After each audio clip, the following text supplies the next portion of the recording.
Welcome back to the Pave America podcast, episode 6. And I figured what a great way to kick off 2026, talking to the lovely women of HR. They flew out here from all over the U.S., different places, and we're in Phoenix, Arizona. So again, as an introduction, I'm Hayden. This is Zach. Then we have Asha, Angel, and Julie with our HR team. So thank you guys for making your way out here. Thanks. How do you guys like Arizona so far? I love it. Yeah? Yeah. Love it. Love the weather. I'm You guys already want to told stay for a little bit longer? Yeah. Okay. I'm already thinking about moving here now. There you go. Love to hear it. That's awesome. Well, I think just to get kicked off, let's go into your guys' background. We'll start with you, Asha, and how'd you get into this side of business, and then what's your current responsibilities with Pave America? Okay, yeah. Well, do you want the long story or the short story? We'll do condensed. The Cliff Notes section. So I'm actually from Poland originally, and I came here in 2001. I went to high school here. After high school, I didn't really know what I wanted to do, and my peers at school, they pushed me into going to fashion school because I really loved clothing and mismatching and colors and all of that. So I did that for 2 years, and it was just not for me. I took a break, went back to school, got a real job, like adult job in my early 20s, and I was working at the doctor's office. So I dealt a lot with patients, and then I became the office manager there. And I really liked the employee side, and I really wanted to go into that more. So then moved to Virginia, went back to school to get my HR degree, and then Susan Hunt helped me, who's our CHRO at Pave America. So Wow. Yeah. Fashion to medical, but office management. So that kind of transitioned you into here. yeah. I didn't realize you were from Poland.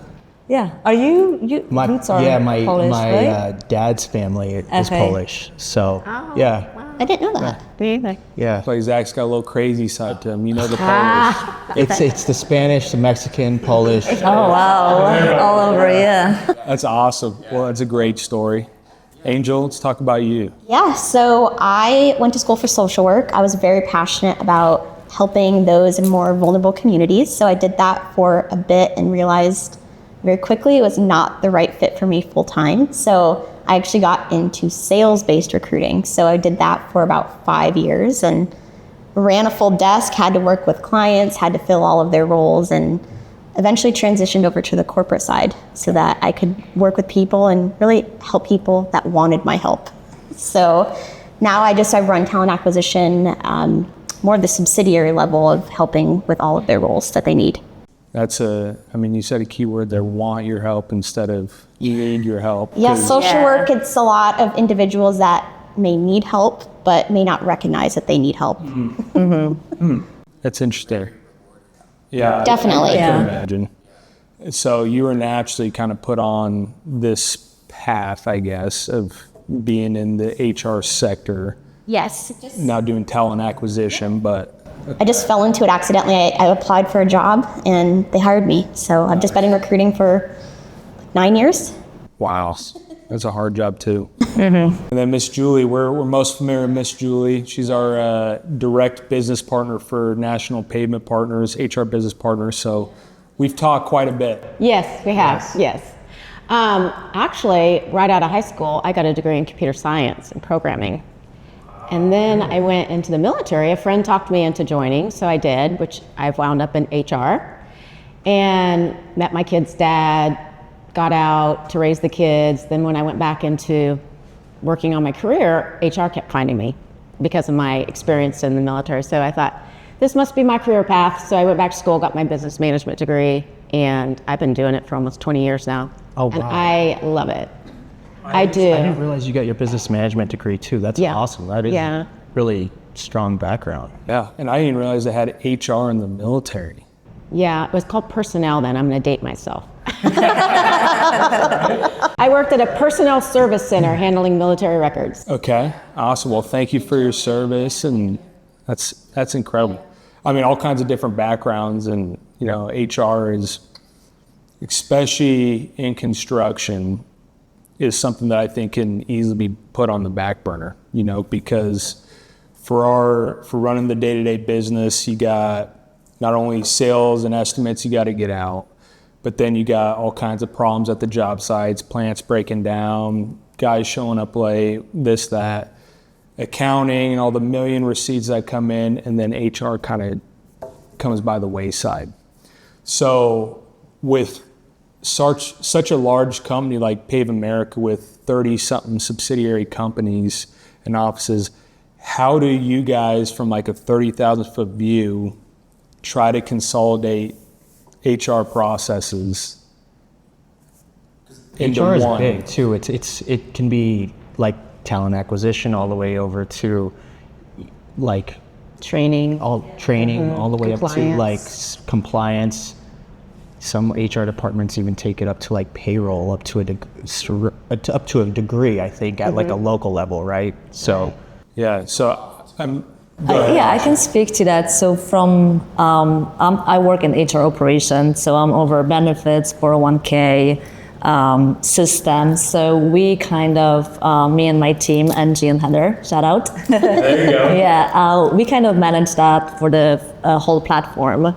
It's a lot, but we have a kind of like a system now that we know a checklist. This needs to be done, especially when we bring on a new company, and we just follow that. And we know every acquisition, any acquisition, any mergers, we just learn from that and expand. And yeah, and we work very well together too. So That's super important. Roughly how many employees does Pave America have if you're dealing with benefits and stuff like that? So we have seasonal workforce. Yeah. So at the high peak of the season, I want to say about 2,200. Yeah, over 2,000. So yeah, we're busy. Awesome. I guess from your perspective, like what do you see? What's the constant effort to get all the different companies kind of working together? Yeah, like we've been getting everybody onto our platforms and building out all the systems, because I've worked here 2 years now. I mean, we were just starting I-9 audits and FLSA audits. Now since then we've got the whole handbook consistent across the platform, which is challenging because you have all these different states and different laws. So we have to have amendment or addendums to all of those. PTO plan, which was a huge lift, making sure you're compliant with all your different states. We've got all that in there as well. So yeah, now we are doing a learning management system, new applicant tracking system that we're going to roll out at our HR Summit next week. So yeah. That's be awesome. I mean, in the multi-state aspect of it, I mean, it's great for the paving side, because when you're approaching customers, you say, okay, we have companies here, here, here, here. But then on the back end, it's challenging for you guys. I couldn't imagine the amount of research. I mean, I've even learned from you and Angel of like something as simple as Colorado job postings have to have wages, but it's not every state. yeah, Just different stuff like that. But yes. Yeah, I went and got my PHR in California, and the laws in California are wow. Yeah. So, but Colorado's got a lot of different new laws out. Massachusetts as well. They've got a lot of different leaves that, yeah, it's pretty in depth. yeah. So, and then let's talk about the talent recruiting side. So you've been doing it for 9 years. Has it always been kind of construction? No, so this is my first entry into construction. I was actually mainly in tech previously. Wow. So I did a complete pivot of my career, and I was very nervous about starting because I knew nothing. Yeah. So you two have been very helpful, specifically of teaching me Really? Yes. Cool. Really, trying to teach me how to hire the right people, obviously hiring salespeople, and just really learning the industry. It's been a really good challenge for me, and I'm very happy that's to good. pivot out of tech. You've done a good job, I think. When it comes to talent acquisition, there's two different sides to it. There's skilled workforce and labor, and then obviously you've got office personnel, indirect type of labor and other people that go into that pot. But it's just really strategic, I think, on how you want to represent that specific job posting certain way.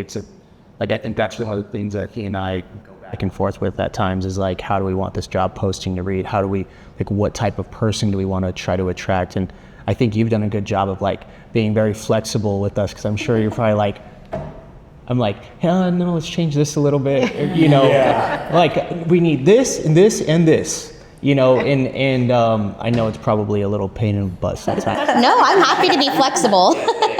It's not an exact science by any means. So I think that's something that we're experimenting with for sure. I work with Pat McIntyre very closely on sales, and I think we're going to be experimenting a lot of like how to find the best salespeople, because I know that's a huge initiative for Pave America as a whole this year.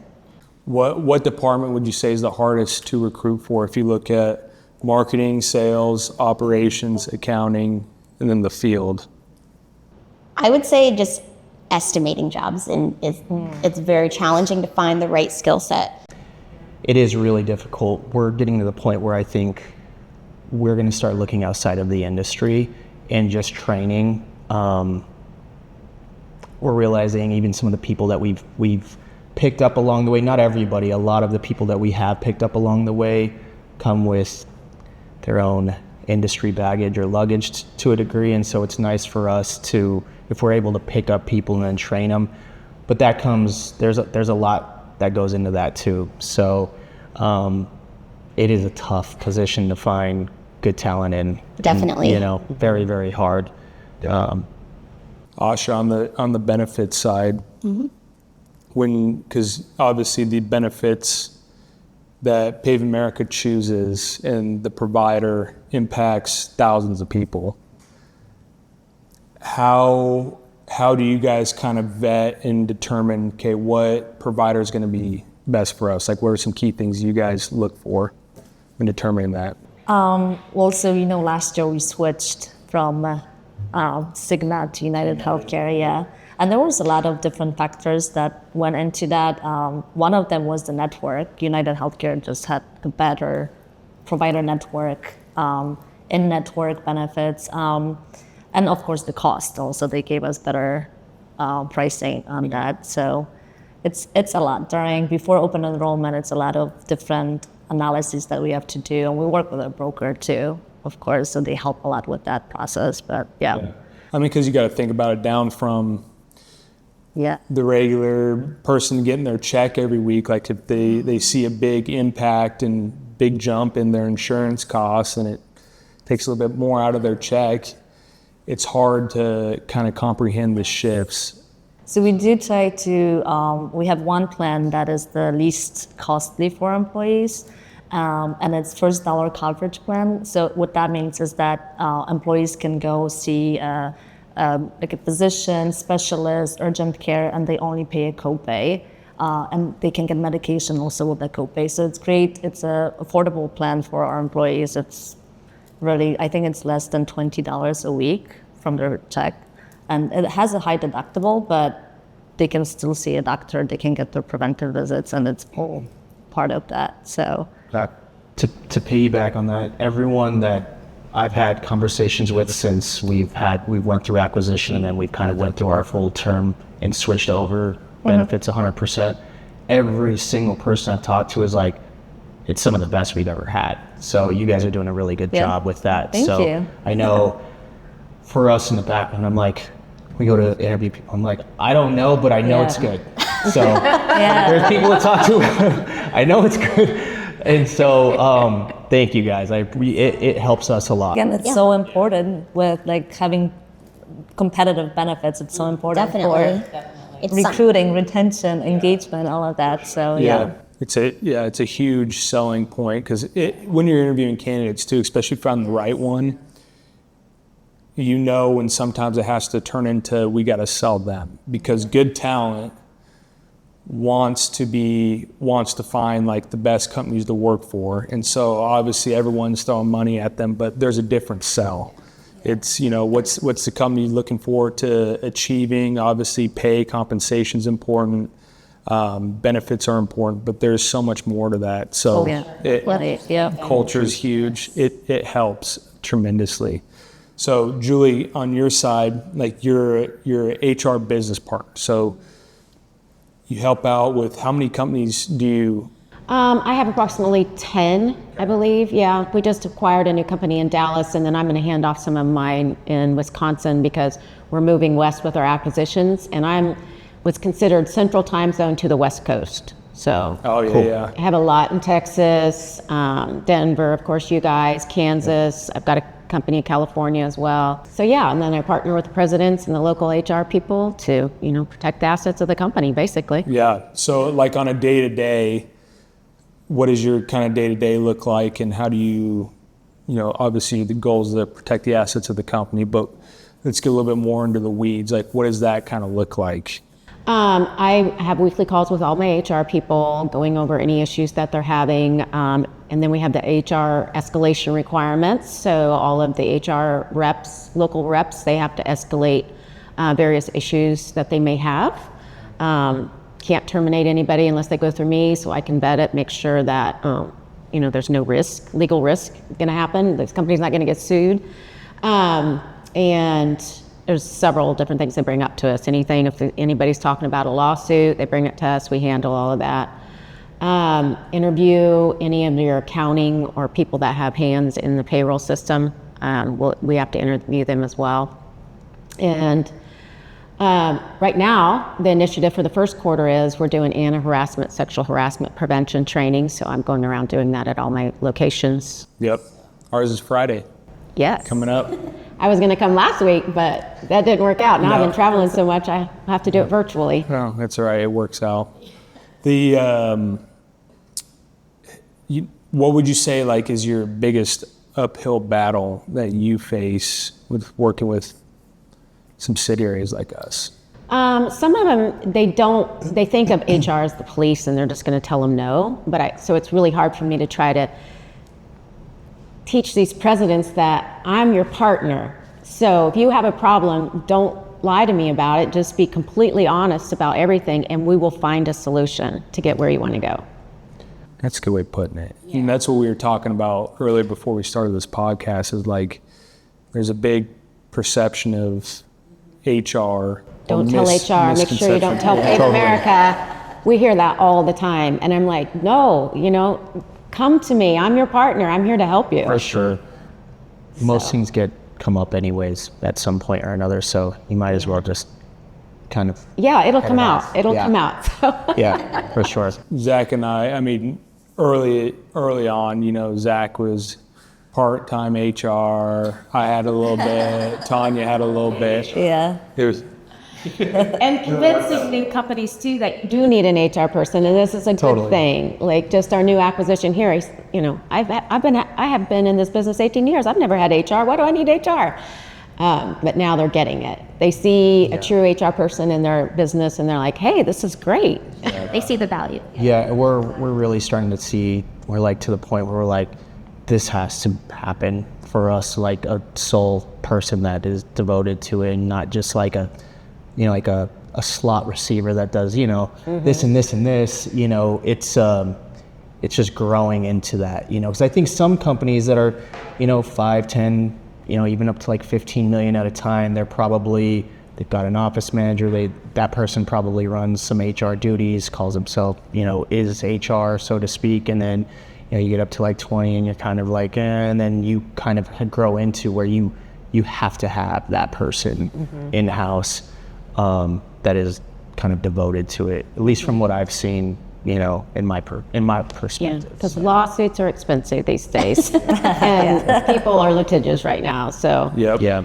Unfortunately. Yes. And if you live in a employee-friendly or, I guess, favored state, if that's even the right term, like Colorado, you have to make sure you really have all your ducks in the row before you make some of the hard decisions and have a hard conversations. So business is never perfect, and it's as much as we all talk about business isn't personal, it is personal. We're dealing with people's personalities and the relationships you have at work, and there can be times where the culture gets affected because you got conflicting personalities and stuff like that. So it's important to have an outside the fire perspective like yourself to see things maybe less emotionally Correct. more logically. Right. So, going to some big news from Pave America is we now have new private equity partners, AEA and BCI. How on your end has that been for you, and has that impacted a lot of your day to day, or what's your thoughts on all of it?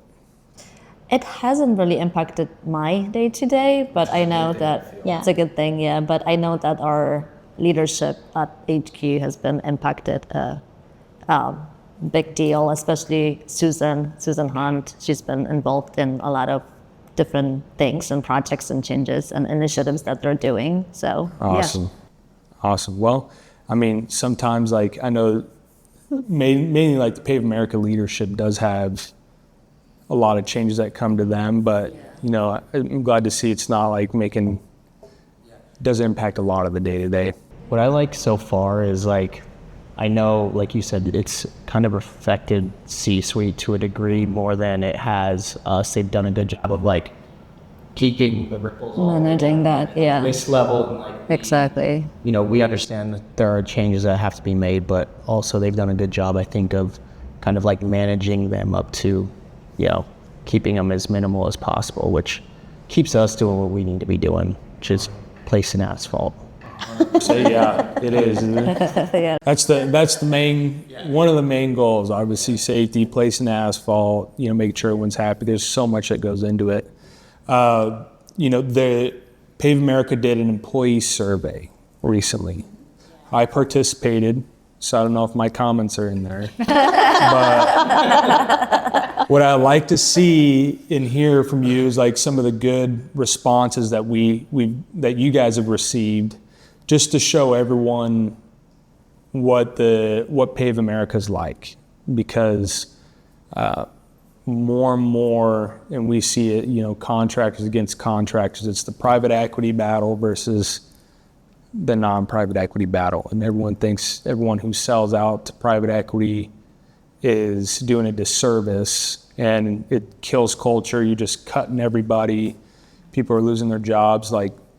I feel, and I know, and we've seen that it's the exact opposite. Oh, 100% for us. Mm-hmm. It is it's put a magnifying glass on all the good things that we were doing. Yeah. So I would be a big advocate for saying those guys don't really know what they're talking about. I agree. Not until they get into it. So, and you got to find the right partners, but let's go into some of those results that I know you want to share. Yeah. It was really good that we had such positive results, and the top one was people can see themselves at the company a year from now, which is engagement. So that means that everybody's engaged. This is the second one. Second highest one is my favorite, because people see the work environment as safe, supportive, and inclusive, which all falls into it. And we hadn't even done the training yet, the anti-harassment prevention training. We just started that, but everybody already feels that. So that makes me feel really good, because I'm talking about civility in the workplace, and everybody feels safe and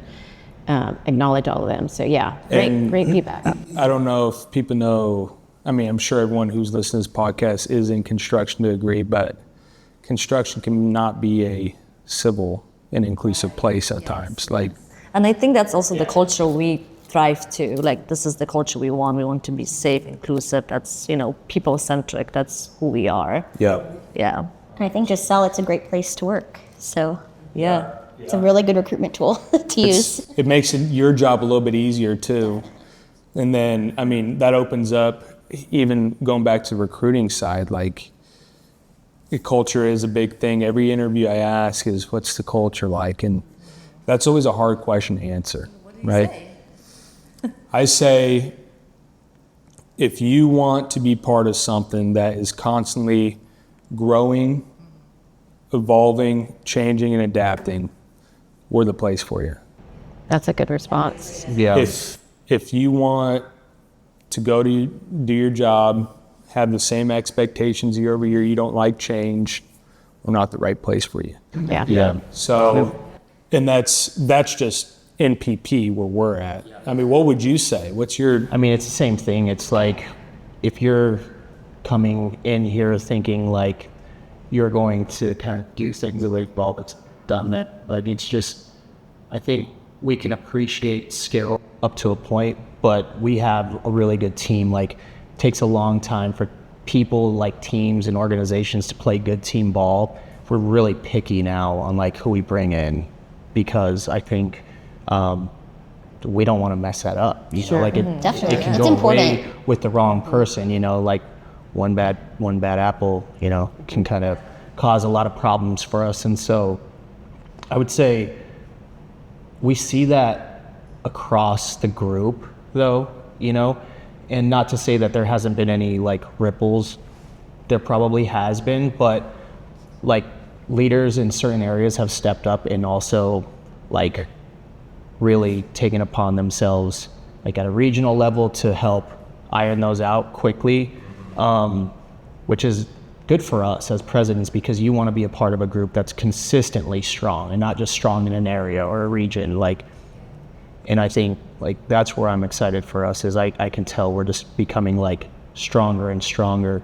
Some groups that I've noticed, you can tell when when they're starting to get divided and they're not strong in an area anymore, and it's just like, you know, things start falling off. I don't see that with us. Yeah.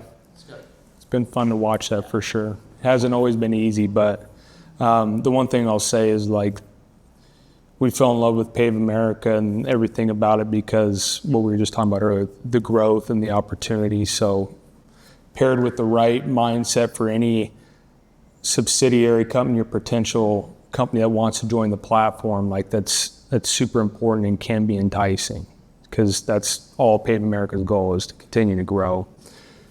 With the growth and like expansion that's coming on, do you guys foresee a lot more changes in, I guess, restrictions that you guys are gonna have to start looking out for as the platform reaches, you know, maybe 3,000 employees, 4,000, 5,000, or are we already working towards that? I think we're already working toward that, yeah. Implementing all these systems, a learning management system too, you know, Just that's really... new states, once we establish our presence in the new state, that's probably going to be something that we'll probably have to learn. Yeah. That makes sense. State laws and all of that compliance, yeah. And then Julie, like I think I've heard a stat that says, you know, one person can effectively manage up to 8 people.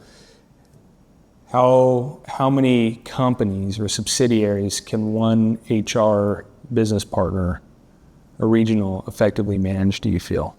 I feel like I'm fine with my 10 and probably could take on more, actually. Really? It just Awesome. depends on, like when you get a new acquisition, you're more heavily involved with them because you're having to implement everything, train the HR, if there is an HR person, or hire a new one, and do I-9 audits and make sure they're following all the processes. But some of them are so, like you guys, I don't really have to deal with you guys very much. Hopefully not.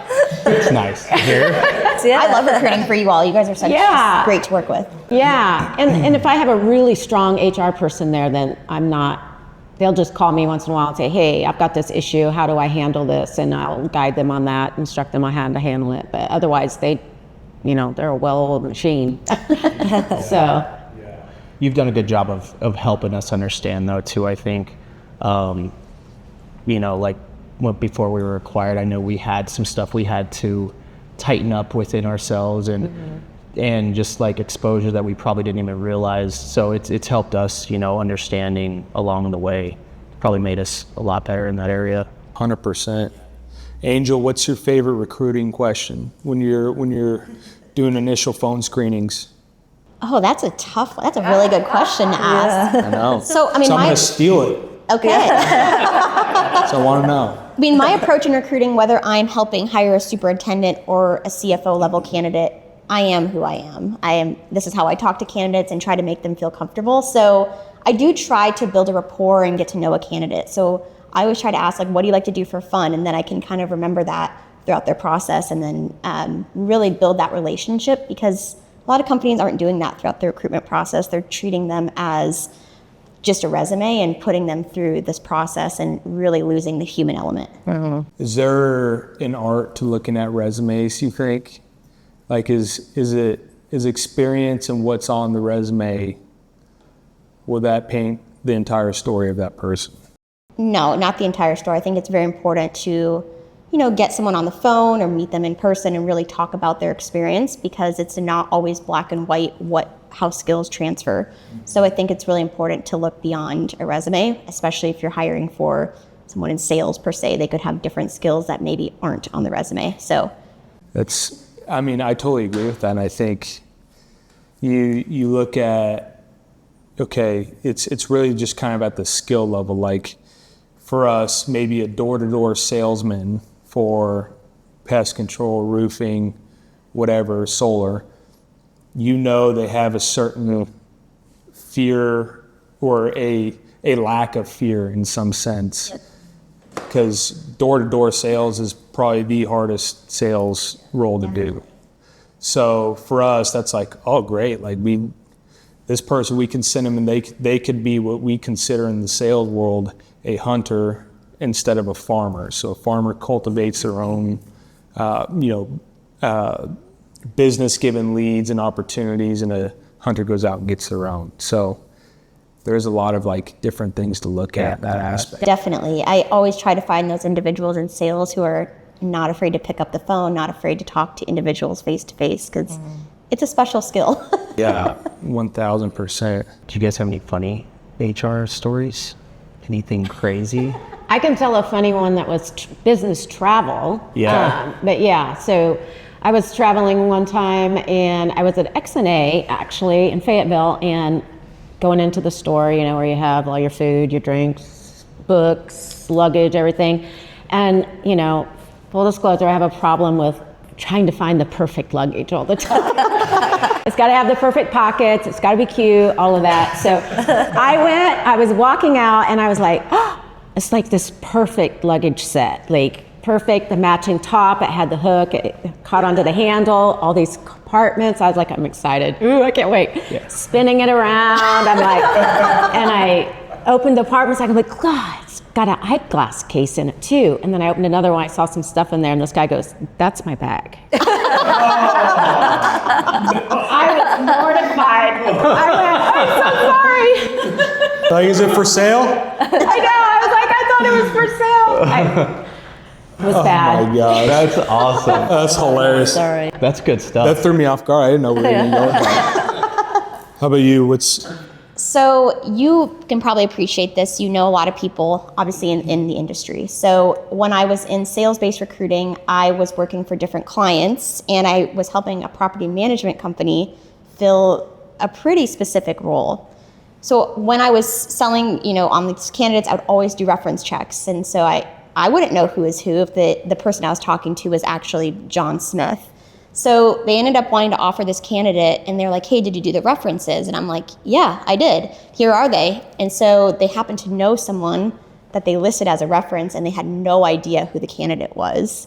And it turns out I actually talked to her husband. So they rescinded the offer because it was a bit dishonest. So That's crazy. So it can happen if you're in a specific industry like paving, you all know one another. So you will get caught if you lie. Holy cow. Yeah. That's going to extreme. Gotta do what you gotta do to get the job, baby. In her case, it backfired. You know what? That's a relief to know that you guys are checking the references. That's good. That is hard. Yeah. But you got any good ones? It's kind of work related. This happened in my early 20s. I was getting a job at JFK, was for a wheelchair attendant, and I had to go through all this training and do a TSA clearance. It took 3 months to get the job, finally got it, went to work the first day. And it was a new company that was doing the wheelchair assistance, and they were just so disorganized, and it was such a mess. And again, this is their HR people sitting in the office too. And they told us that we have to pay for our own parking with minimum wage salary. And then after one day, I just never came back. One and done. This is not worth my effort. Asha kind of disappeared. Well, I get it. Yeah, because parking would be expensive. I could imagine. Yeah, I was at JFK. Drive in there alone, you're like, oh my God. With the truck. Yeah, for sure. Well, we were talking about doing 360 interviews with leadership and people on the team, let's do a 360 question. Uh-oh. One of you guys can ask it, but what do you guys want to know from the corporate HR side about the day-to-day, or what questions you have for us on that? Oh, that's a good one. So what's your biggest challenge? That's to each of you. Biggest challenge in your day-to-day job.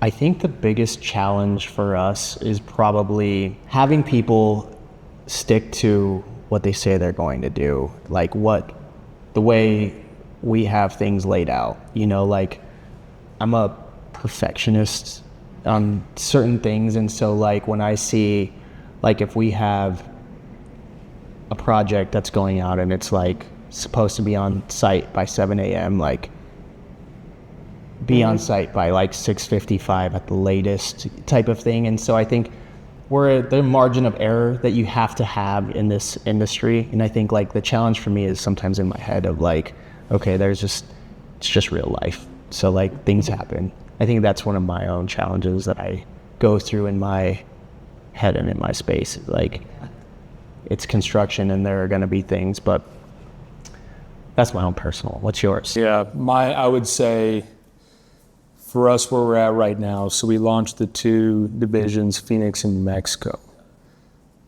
Trying to replicate what I consider our well-oiled process from everything from sales estimating, scheduling, operations, accounting, into 2 new markets with smaller workforces in those markets, because obviously, you know, we're just kicking off, we're greenfield locations.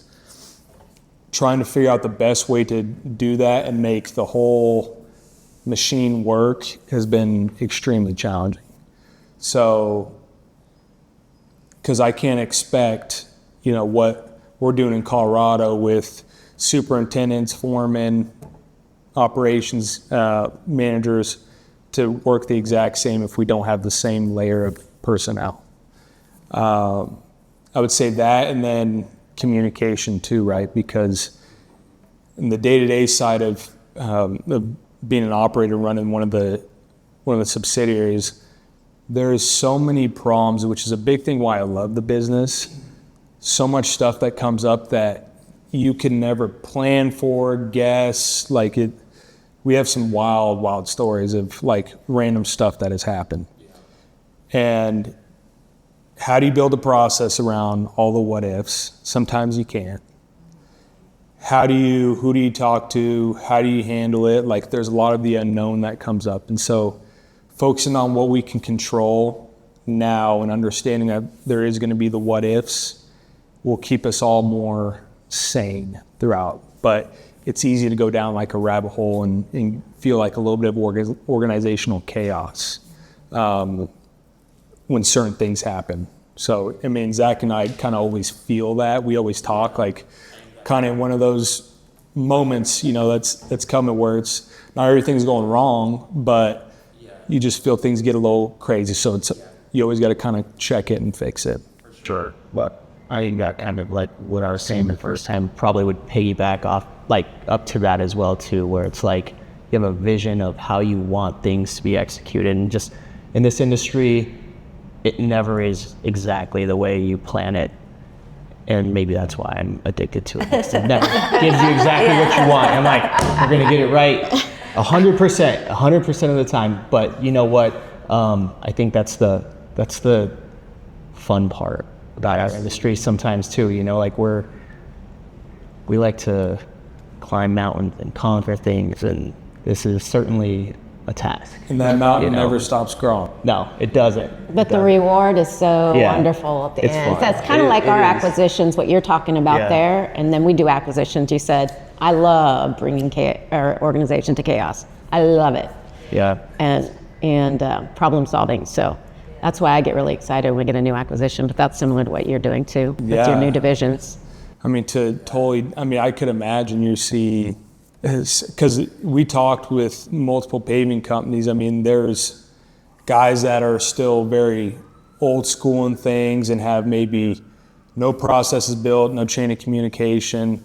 You got people who are sort of doing it right, then you got people who have built a perfect little sector in what they do. But everyone kind of specializes in one thing. So you get to see like, okay, where do companies thrive? Where do they need help? And so I'm sure you get a nice perspective and taste of that. But what is one thing you guys want people to know about the HR department in Pave America? We are such a great cohesive team. I mean, and we're having our HR Summit next week. This is the 3rd year, and that's why we have the jackets on. This Love is it. from our theme last year. We did Top Gun was the theme. Love it. So we bring Nice. all the HR reps to Virginia, and we have the hotel. Safety has a summit too, and they have it the first couple days of the week, and then we take the last couple days of the week. And yeah, so that's why we have our little call signs on here. Let's explain those. Okay, I'm Little Bit, and that's actually was my nickname in the military. Oh, I don't really? know why, but it was. Nice. I was Little Bit. So that fits well. Yeah, and then Angel. I'm glue gun because I'm always doing something crafty, or I live in a 90-year-old house, so I'm always doing some sort of house project. Really? I love it. All right. I've mastered tiling, so if anyone needs tiler, I can be your person. Oh, yeah. Good for you. All right. That's good enough. Okay, glue gun. And I'm a siren, and that's because I'm obsessed with mermaids. They're random. I didn't know if it was a inside like HR joke, like she's always the one that's hitting the panic button or something. No, but it's about you're obsessed with mermaids. mermaid. Okay, well that's good to know. We have nicknames, but we're not going to share those on here. They change sometimes. Exactly. Well, I think that was great to just get your guys' perspective, and we really appreciate you guys flying out. I know we're all over the place, but it was fun to come and kind of shed the light on HR and kind of unveil the curtains. And, you know, coming from where we're at, I think we've gained so much more of an appreciation for you guys' teams and what you guys do for us and the support we have. Frankly, I feel even at MPP, like we underutilize you guys, and I know you guys could help us out a lot more ways than we're even thinking. So thank you guys for your support. And Thank you for having us. hopefully that was fun. It wasn't too bad, right? No, it was good. No, I was a little bit nervous, but Yeah. we tried to make it easy. So Yeah, it was good stuff. that's episode 6 of the Paving America podcast with our lovely HR team. Thank you guys.